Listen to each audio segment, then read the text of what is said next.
Bismillahirrahmanirrahim. Assalamualaikum warahmatullahi wabarakatuh. Waalaikumsalam warahmatullahi wabarakatuh. Salam kedaulatan rakyat. Salam.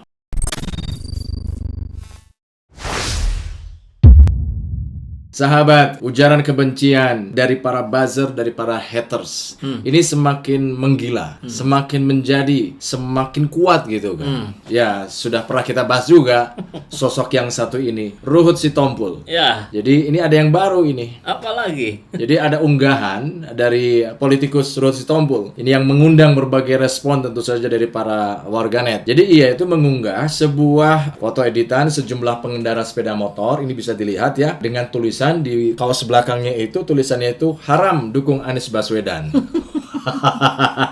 Ini ada lagi, ini luar biasa ini. Ini saya kira sudah kehabisan cara Ruhut Sitompul CS ini. Semakin kesini kualitas postingannya, kualitas statementnya semakin receh gitu.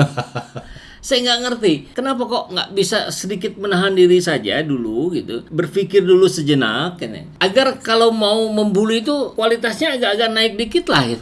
Ini kan tempelannya kelihatan banget gitu. Ya, ya. Dan ini tentu bisa dikatakan sebagai mendukung hoax gitu, mendukung penyebaran berita bohong gitu. Karena jangan Roy Suryo lah, rakyat jelata yang tidak paham IT pun itu kan dengan mudah melihat foto itu sebagai foto editan yang sangat kasar gitu. Ya, ya. Nah, lucunya itu ditempel pada seorang perempuan yang mohon maaf, tampak belakang tapi pakaiannya seksi begitu. Blundernya blunder kelas berat ya. Aduh, ini kan menunjukkan bahwa yang mengharamkan memilih Anies Baswedan adalah orang-orang yang seperti itu gitu.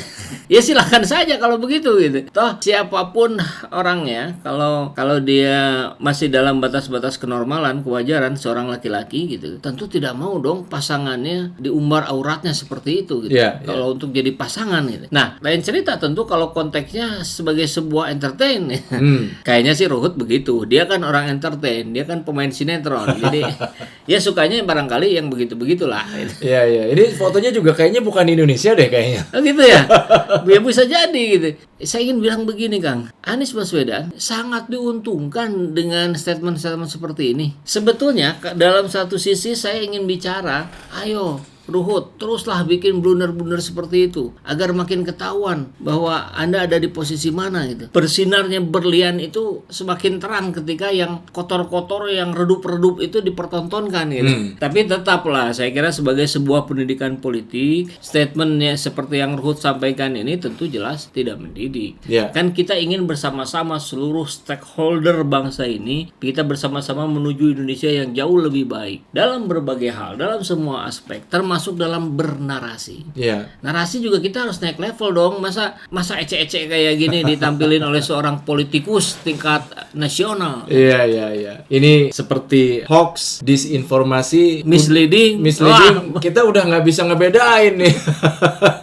Pertanyaan ya Kang ya, apakah ini bisa dijerat pasal Undang-Undang ITE ini? Ya, kalau kita mengacu pada apa yang sudah diterapkan oleh penguasa hari ini terhadap orang yang sudah dipidanakan, saya kira kok yang begini-begini juga 11-12 ya, mirip-mirip gitu. Mestinya sih juga bisa, tapi saya yakin juga ini nggak akan diproses. Iya, iya. Ya kita tahulah bagaimana hukum itu hari ini memang masih juga tajam ke bawah, tumpul ke atas, ke samping pun tumpul. Hari ini juga saat video ini dibuat, ini adalah hari pertama pengadilannya Bang Edi Mulyadi. Dan menurut para pakar hukum, ini sulit untuk ditemukan jeratan hukumnya. Yeah. Kecuali dipaksakan seperti IBHRS.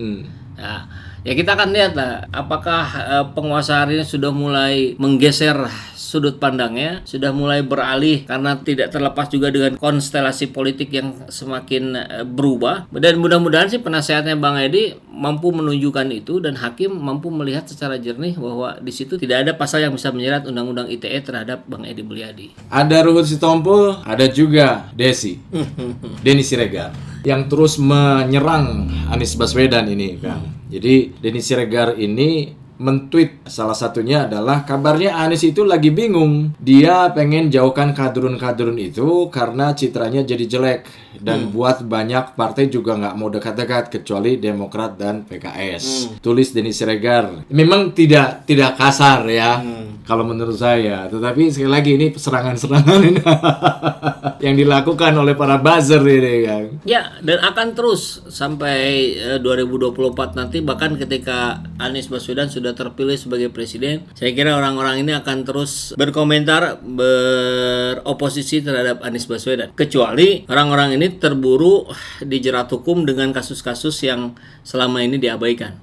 Ganti rezim baru diproses. Itu sangat mungkin dan biasa juga di berbagai belahan dunia itu terjadi. Bagi saya, analisa-analisa seperti ini yang seolah nampak memberikan pencerahan, padahal sebenarnya membodohi. Sudah terlalu banyak bulian, fitnahan yang tidak terbukti gitu.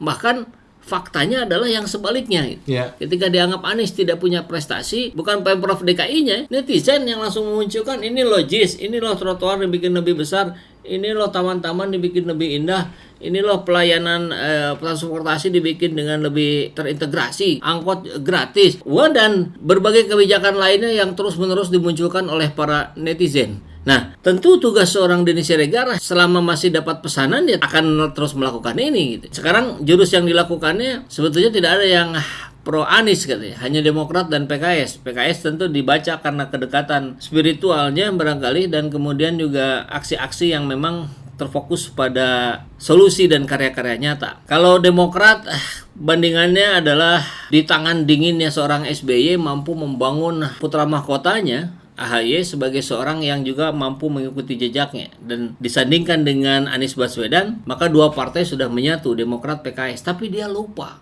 Atau mungkin pura-pura tidak tahu. Bahkan yang pertama kali berencana mengusung Anies Baswedan itu justru dari Nasdem. 17 Juni ini akan dideklarasikan. P3, berbagai DPW, wilayah-wilayah provinsi sudah mengajukan ke DPP Pusat untuk mengajukan Anies Baswedan sebagai calon presiden.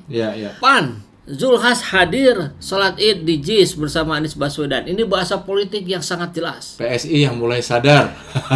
Bahkan PSI ini sudah mulai kelihatan beralih gitu, membela Anies Baswedan saat dia dinyatakan sebagai seorang Yaman gitu. Orang-orang macam Desi ini tentu tidak akan ambil pusing dengan semakin banyaknya pihak, semakin banyaknya kelompok yang mendukung Anies Baswedan. Kenapa? Ya namanya pesanan. Tinggal diproses aja gitu.